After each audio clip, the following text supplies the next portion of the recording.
Hello learners, today I am going to tell you how to write answers, especially for literature student.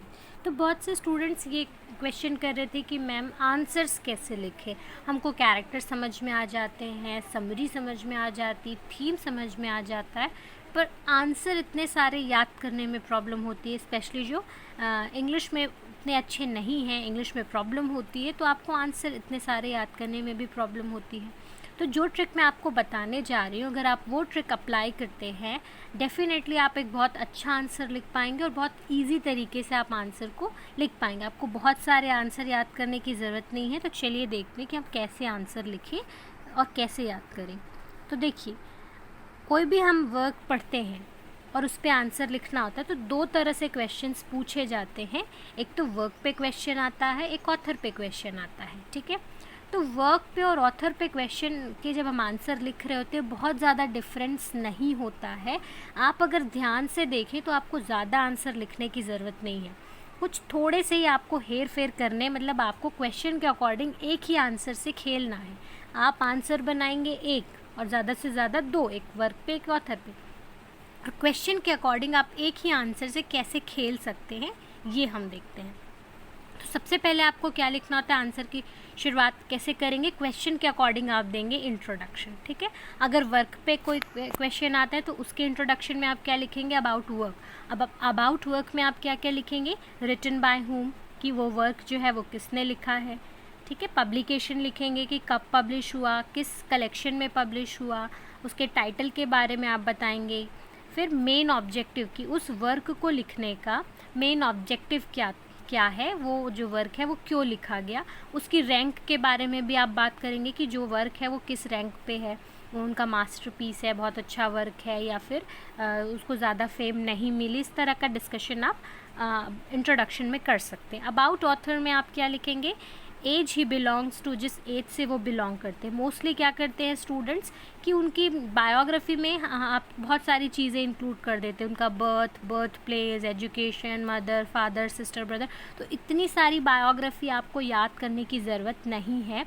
As a poet, as a novelist, as a dramatic, ऐसे questions आते हैं, तो आपको उसमें ज़्यादा biography पे जाने की ज़रूरत नहीं है। आप क्या क्या इंक्लूड करेंगे, एज ही बिलोंग्स टू, जिस एज से वो बिलोंग करते हैं, क्योंकि उनके वर्क में उस एज का रिफ्लेक्शन दिखेगा, क्योंकि लिटरेचर क्या है, रिफ्लेक्शन ऑफ सोसाइटी। तो जिस सोसाइटी में वो रह रहे थे, जिस एज से वो बिलोंग करते हैं, उसका रिफ्लेक्शन दिखता है, तो उस एज के बारे में आप बताएंगे कि इस एज से वो बिलोंग करते हैं। फिर हिज अचीवमेंट्स, कि किस किस फील्ड में उनको अचीवमेंट्स मिली है। नॉवेल में उन्होंने नॉवेल लिखा, ड्रामा लिखा, कुछ क्रिटिकल वर्क्स लिखे, मैगजीन्स लिखे, जो भी उन्होंने लिखे उनके अचीवमेंट्स लिखेंगे, और किस में उनको मास्टरी मिली, वो एसेइस्ट है या ड्रामेटिस्ट है।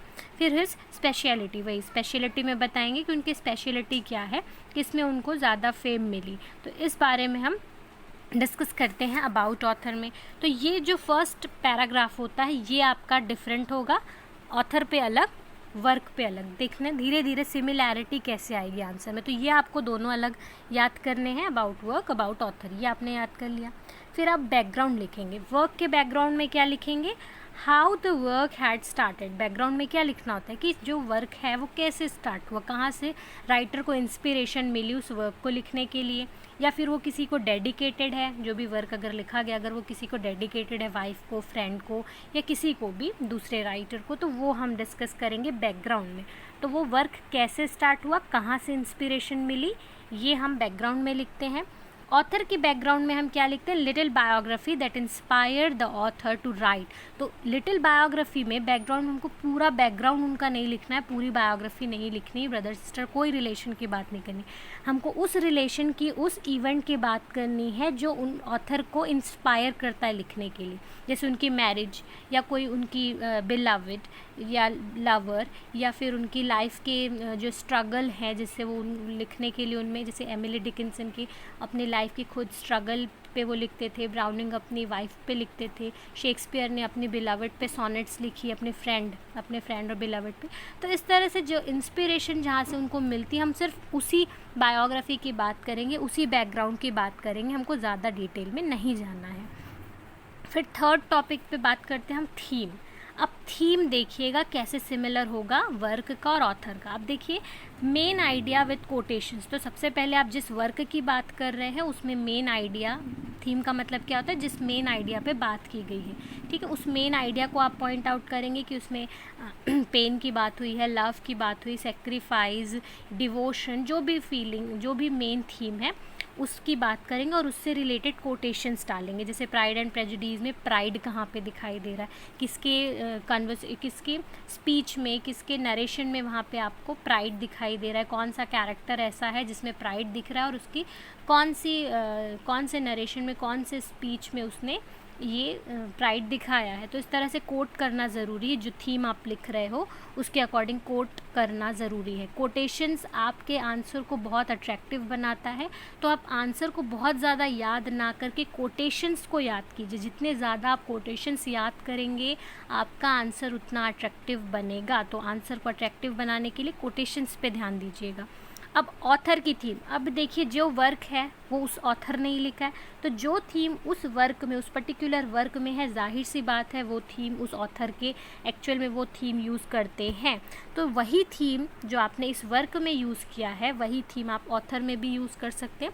Ideas used by the author in his work with examples, तो आप उस थीम को ऑथर के साथ, जो थीम इस वर्क की वही थीम ऑथर की होगी, तो ये यहाँ से सिमिलैरिटी शुरू होगी, ठीक है। तो जो आपने यहाँ पे आंसर लिखा है वही ऑथर में भी आप सेम टू सेम लिख सकते हैं, बस थोड़ी बहुत ऐड करेंगे, क्योंकि इस वर्क में कुछ थीम मिली तो कुछ दूसरे वर्क्स में भी मिलेगी, तो कुछ थीम 2-4 आप और ऐड कर देंगे। 4-5 थीम आपको इस वर्क से मिल जाएगी, वो आप इंक्लूड करेंगे। 2-3 अगर आपको एक्स्ट्रा लिखनी है तो वो इंक्लूड कर देंगे, और नहीं भी लिखनी तो जितनी आपने इस वर्क से लिख दी कोई बात नहीं। और कोटेशंस भी लिखना है, एग्जाम्पल भी लिखना है कि ये जो थीम है उन्होंने और कौन कौन से वर्क्स में यूज़ की, तो ये एग्जाम्पल है। एक कोटेशंस लिखेंगे और बाकी एग्जाम्पल लिख देंगे कि इस वर्क में भी उन्होंने ये थीम यूज़ की है। फिर स्टाइल, फॉर्म और टेक्निक की बात करते हैं, तो पर्टिकुलर जिस वर्क की आप बात करें वो किस फॉर्म में लिखा गया है, ठीक है, कि ड्रामेटिक मोनोलॉग है या नॉवेल का अगर कोई फॉर्म है तो वो किस नॉवेल का कौन सा फॉर्म है, अगर वो कोई ड्रामा है तो ड्रामा का कौन सा फॉर्म है, ट्रेजेडी है, कॉमेडी है, इस तरह से हम फॉर्म बताते हैं। और अगर हम टेक्निक बताएंगे कि किस टेक्निक में वो लिखा गया है, स्टाइल की बात करेंगे, ठीक है। तो यहाँ पे जो स्टाइल, जो टेक्निक, जो फॉर्म इन्होंने इस पर्टिकुलर वर्क में यूज़ किया है, जाहिर सी बात है वो ऑथर का स्टाइल होगा, वही टेक्निक वो यूज़ करते होंगे बाकी वर्क्स में भी। तो ये एज इट इज़ आप यहाँ पे भी लिख सकते हैं ऑथर के बारे में, जब आप ऑथर के स्टाइल और टेक्निक की बात करेंगे, और उसमें थोड़ा बहुत और इंक्लूड कर सकते हैं, क्योंकि वर्क में तो पर्टिकुलर एक वर्क में एक स्टाइल उन्होंने यूज़ किया, एक टेक्निक यूज़ की, तो दूसरे टेक्निक और दूसरे वर्क जो उन्होंने किसी और वर्क्स में यूज़ किया है वो भी आप ऐड कर सकते हैं। तो यहाँ से आप सिमिलर आंसर लिख रहे हैं, आपको ज़्यादा तोड़ने मरोड़ने की, अलग से आंसर बनाने की ज़रूरत नहीं है।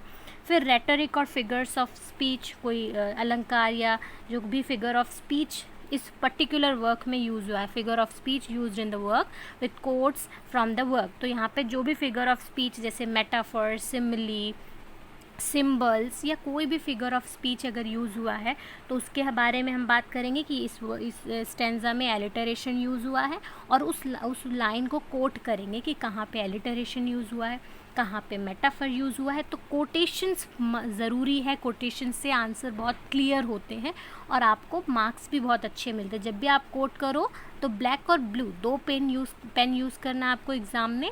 जब आप कोट कर रहे होंगे तो ब्लैक पेन यूज़ करेंगे ताकि वो हाईलाइट हो, तो चेकर को डायरेक्ट दिखना चाहिए आपका कोट। अब वही चीज़, वही रेटोरिक और वही फिगर ऑफ स्पीच, जाहिर से बात है कि वो जो ऑथर है वो मोस्टली अपने वर्क्स में यूज़ करता होगा, तो वही सारे चीज़ आपको जो आपने इस वर्क में लिखे हैं वही आप ऑथर के स्टाइल में, ऑथर के रेटोरिक्स और फिगर ऑफ स्पीच में ऐड कर देंगे। अब लास्ट जो होता है वो होता है क्रिटिकल ओपिनियन, ठीक है। कंक्लूजन से पहले आप क्या लिखते हैं, क्रिटिकल ओपिनियन।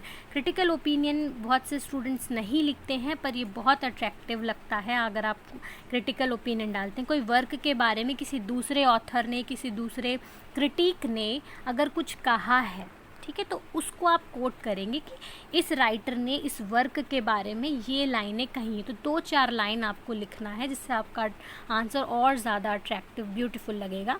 और अगर वही कोटेशन जो आपने इस पर्टिकुलर वर्क में डाला, वही ओपिनियन आप ऑथर के ओपिनियन में भी, क्रिटिकल ओपिनियन में भी डाल सकते हैं कि इस क्रिटिक ने, इस ऑथर ने पर्टिकुलर ऑथर के बारे में ये कहा है, उनको ये कहा है, ठीक है। तो ये सारी चीज़ें आप इंक्लूड कर सकते हैं। तो देखिए आपको बस अलग क्या है आपके लिए कि इंट्रोडक्शन में आप जब वर्क के बारे में बात करेंगे तो वर्क को इंट्रोड्यूस करेंगे कि ये वर्क इन्होंने लिखा, इस ये चीज़ इसमें है। और जब ऑथर के बारे में लिखेंगे तो थोड़ी सी उनकी एज के बारे में बात करेंगे, उनके अचीवमेंट्स, उनकी स्पेशलिटी और कौन कौन से इम्पॉर्टेंट वर्क्स लिखे उन्होंने, ठीक है। तो चलिए देखते हैं एक एग्जाम्पल के थ्रू, ठीक है। अच्छा हाँ, कंक्लूजन में आपको क्या लिखना है, प्रेसी ऑफ दी अबव डिस्कशन, जो भी डिस्कशन आपने ऊपर किए हैं कंक्लूड कर देंगे आप, और फिर इस तरह से आपका आंसर तैयार हो जाएगा। क्वेश्चन किस तरह से आते हैं, critical appreciation of the poem Prospice. अब हम एग्जाम्पल के थ्रू देखते हैं कि किस तरह से ऑथर और उसके वर्क में हम सिमिलैरिटी ला सकते हैं, कैसे हम आंसर बना सकते हैं। तो एक आंसर आपको वर्क पे बनाना है, एक आंसर आपको ऑथर पे बनाना है, और वही दो आंसर आपको याद करने हैं। क्वेश्चन के अकॉर्डिंग आप क्या कर सकते हैं, आंसर से खेल सकते हैं। आप कैसे खेलेंगे, जैसे क्वेश्चन है critical appreciation of the poem Prospice, तो आपको सिर्फ और सिर्फ क्रिटिकल एप्रिसिएशन तैयार करना है। क्रिटिकल एप्रिसिएशन में सारी चीज़ें इंक्लूड होती हैं, समरी इंक्लूड होगी, थीम इंक्लूड होगा, स्टाइल इंक्लूड होगा, जो भी फिगरेटिव लैंग्वेज यूज़ हुआ, सारी चीज़ें क्रिटिकल एप्रिसिएशन में यूज़ होंगी।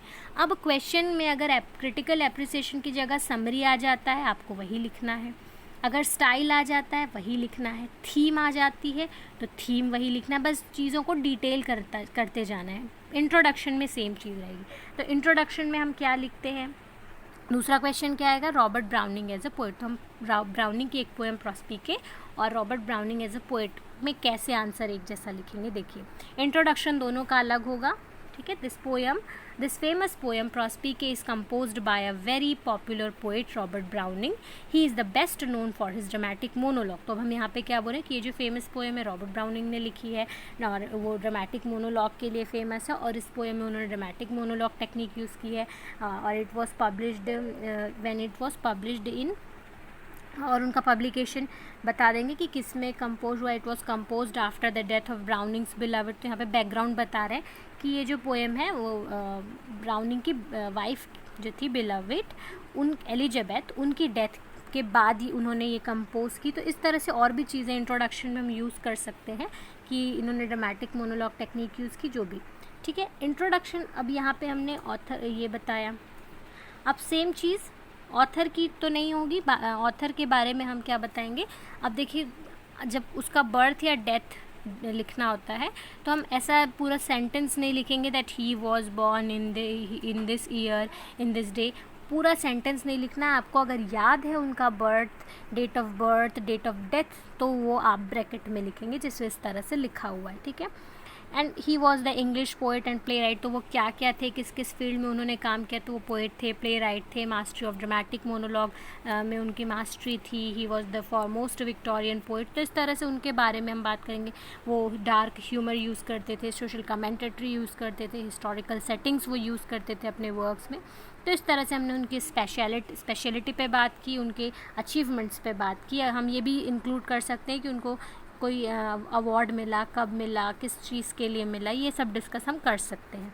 बैकग्राउंड में हम क्या बताएंगे, हिज फैमिली और फ्रेंड्स और सम अदर इन्फ्लुएंशियल कॉसेस, उनकी फैमिली बैकग्राउंड के बारे में बताएंगे, वो भी कौन सी, जिस इवेंट, जिस फ्रेंड्स, जिस रिलेशन का इफ़ेक्ट उनके वर्क में दिखता है, सिर्फ उसी की बात हमको करना है। फिर हम बात करते हैं समरी एंड एनालिसिस। अब वर्क की हमको समरी और एनालिसिस कैसे करना है, पूरी समरी आपको नहीं लिखना है क्रिटिकल एप्रिसिएशन में। Important points from each stanza and important quotation, her stanza में क्या क्या इंपॉर्टेंट पॉइंट पोएट ने रखा है उसको हम बात करेंगे उसके बारे में, और जो इम्पॉर्टेंट स्टेंजा होगा उसको कोट कर देंगे, ठीक है। जो मोस्टली अट्रैक्टिव, सबसे पोएम में जो सबसे अट्रैक्टिव स्टेंजा होता है, जो सबसे फेमस स्टेंजा होता है, उसको हम कोट करेंगे, और बाकी सारे स्टेंजास में जो इम्पॉर्टेंट पॉइंट्स हैं उसको हम पॉइंट आउट करेंगे। ऑथर की एनालिसिस में हम क्या करेंगे, उनके अचीवमेंट्स लिखेंगे और उनके वर्क्स लिखेंगे कि कौन कौन से इम्पॉर्टेंट वर्क्स उन्होंने लिखे, कब लिखे, किस वर्क्स में उनको फेम मिली, किस वर्क्स को क्रिटिसाइज़ किया गया, किसको अप्रिशिएट किया गया, ये सारी चीज़ें हम एनालाइज करेंगे ऑथर में। फिर हम थीम की बात करते हैं। थीम दोनों में सिमिलर होगी, जैसे हम रॉबर्ट ब्राउनिंग की जो पोएम है प्रॉस्पीके, इसमें इन्होंने कौन सी थीम यूज़ की है, होप, लव, डेथ, पेसिमिज्म, और उसकी यहाँ पे देखो लाइन है, I was ever a fighter so one fight more the best and the last. तो ये जो लाइन है ये किसको रिप्रेजेंट कर रही है, पेसिमिज्म को। तो यहाँ पे वो बहुत अच्छे ग्रेट पेसिमिस्टिक माने जाते हैं रॉबर्ट ब्राउनिंग। तो उनके इस पोएम में हमको पेसिमिज्म दिख रहा है, लव, होप, डेथ दिख रही, तो ये उनकी कॉमन थीम है। इसको हम सेम चीज़ें ऑथर के थीम में भी लिख सकते हैं कि ऑथर ये थीम्स जो है अपने वर्क्स में यूज़ करते थे।